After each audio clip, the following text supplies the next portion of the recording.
Section 1.3 and 1.4 is on limits. There are three main topics in calculus which consist of limits, we're about to discuss, derivatives and integrals, but the second two areas of calculus are defined by limits, so we are now discussing the foundation of calculus. The notation for a limit is written in this format where it would be read, the limit of f of x as x approaches a equals L. So for the word limit, we just abbreviate it LIM. It's of the function f of x, g of t, whatever your function notation may be. And underneath the limit, we write the input variable, in this case x, and as it approaches some numeric value, there's going to be some value that this limit equals. So the key to notice is it doesn't say as x equals a. We're not actually plugging a into the function. We care about what happens near the value a, but what actually happens is not of relevance, and we'll discuss that in a moment. So if you look at it, limits are concerned with the output. The output is the y values, the height of the graph, however you want to phrase it. And like I said, it's near some x value, a in this particular case, but not at a. So here's our example. If you notice in both of these problems, I have that same notation, and we're going to assume this identical picture is the same f function. So the output is the height, so over here at L.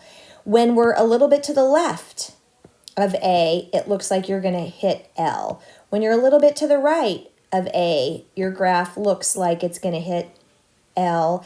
And in this case, it actually does have L as an output, but we're going to have the same limit result even in this graph to the right, where to the left, it looks like our graph hits L. To the right, it looks like our graph hits L.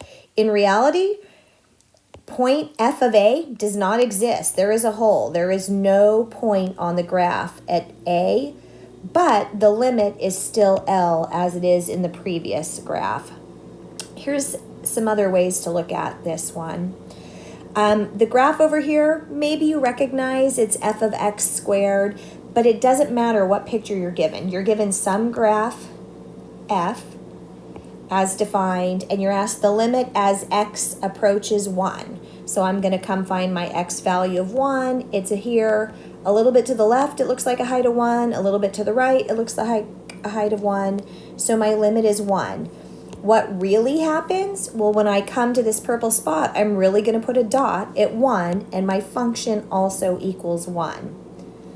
But what about if x, the input, is 2? If I come over here to the x, the input is 2, on the graph, to the left, it looks like I'm going to reach a height of 4.